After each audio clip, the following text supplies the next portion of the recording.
Hello, I'm Susan Arsenault and welcome to Real Estate Today. Today I'd like to make a little bit of an announcement. After 22 years of working for Prudential Connecticut Realty in Simsbury, I am now working for William Ravis Realty in Simsbury. Therefore, my co-host, who I love dearly, Meryl Friedman, will no longer be doing our show together.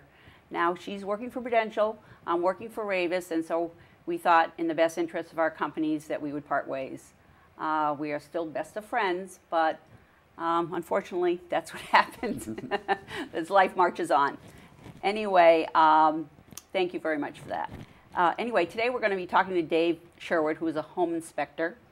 And as you know, in the real estate market, there are three very big items or situations when you sell your house. One of them is the contract, negotiating the contract. The second one is the inspections. And the third one is the appraisal. So today we're going to talk about the inspections, how to improve your inspections and make that part of the contract work better for you. So good morning, David. Thank you very much for being with us. Thank you. It's a pleasure. Thank you. Could you tell me a little bit about Sherwood Inspections and your company? Sure. I've been doing home inspections for just about 30 years now. And over the years, built up the company. We now have 9 inspectors. We cover Western Massachusetts, all the way over to Worcester, and pretty much all of Connecticut. We do home inspections, we do pest inspections, or what they call wood-destroying insect inspections, and then we do a lot of environmental testing, such as radon, mold, lead, asbestos, and I also do a lot of teaching for first home buyers, and homeowners alike. So we pretty much run the gamut as far as the inspection process and the education process that goes with it.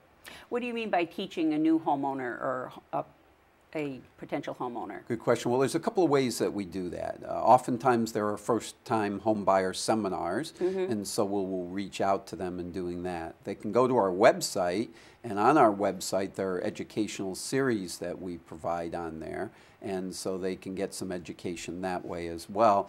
And sometimes people just hire us as a consultant to come out and educate them as they're in the looking stages, to be able to prioritize what's important from a maintenance and home care standpoint, which is really very important. It's important that they get their head wrapped around that so they know what they're in for. Do they really want a large house, old house, new house, and what are the pros and cons around that?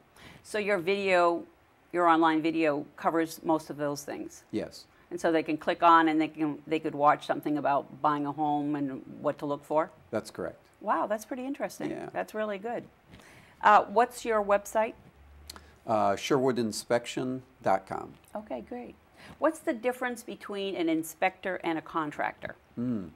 Big difference. There are two different ways of looking at things. What an inspector will do is they have the education of what things look like well after they're built, the performance over time, and that's a different way of evaluating it. Okay. A contractor comes in looking at it saying, okay, how can I construct this? How can I do this? And what will it look like when it's new, when it's newly finished? That's a whole lot different than our long-term performance evaluation. And that's why you can't really mix the two of them. Because lots of times people will say, well, I have a friend who's a contractor, and I'm going to ask him to do the inspection. And, you know, I always say I don't think that's a good idea. But so you've given me a little bit of ammunition of what the big differences are. Well, that, and also in the state of Connecticut, when a contractor or a person comes in who is evaluating a home, and they're going to evaluate 2 or more components of the home, they must be a licensed home inspector. Okay. So that is a criteria now that people will need to be aware of. All right. Give me 2 or 3 components. What are they? Like a furnace? Is that a component? Is a component. Okay. A heating system, whether it's a furnace or boiler, is a component. Your structure is a component. Plumbing, electrical, those are all components. Okay. As I said earlier, the inspections have caused problems in real estate transactions. It could be a first-time buyer, they don't know too much about a home, and they get an inspection with a whole laundry list, and they panic and they back out of the transaction. And it's really not necessary, because if you break it down, I always like break it down to plumbing, electrical, mechanical, you know, and then it looks easier that way. Yes. All right, so what things could you do to make this process for the real estate agents easier? I mean, they talk about having inspectors come and inspect the house before they put it on the market. Right. What do you think of that idea?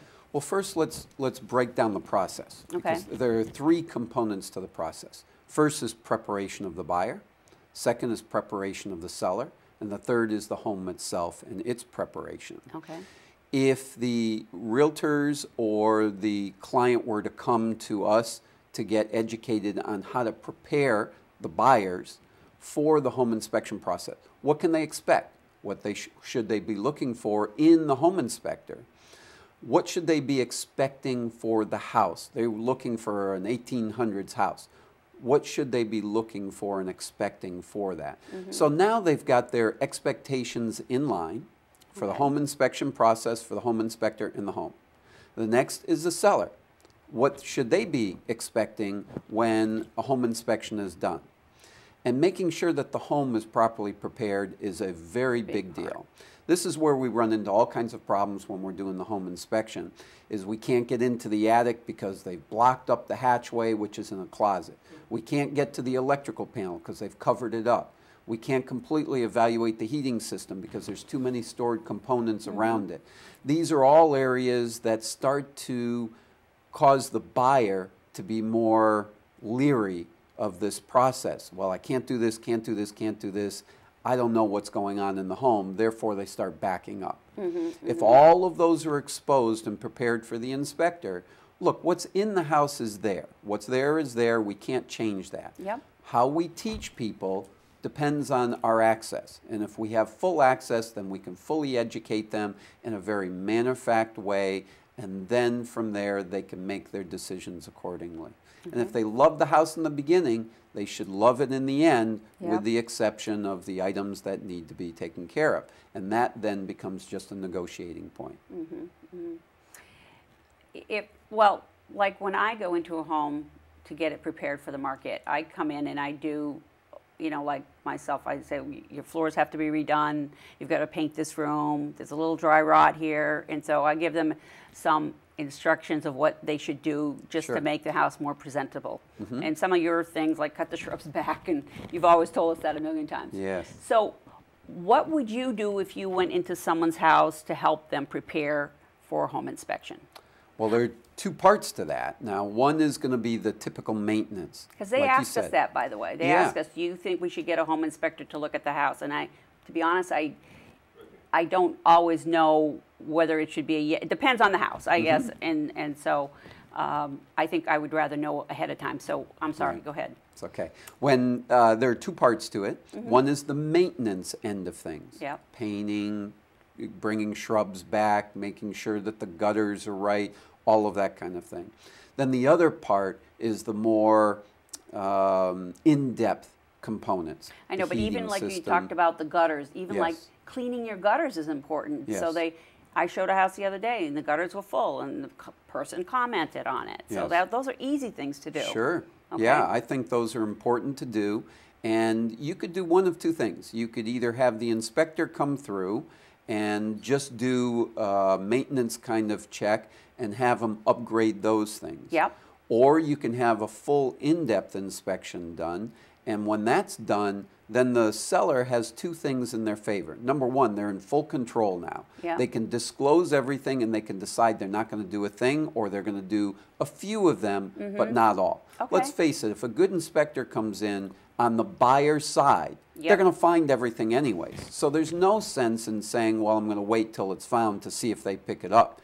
It is going to get picked up. So you might as well be in control of the situation, have everything evaluated, then you can choose what you're going to do, what you're not going to do, and simply say, because of the age of the boiler, I'm not doing these things, but I've done the maintenance to it, here you go.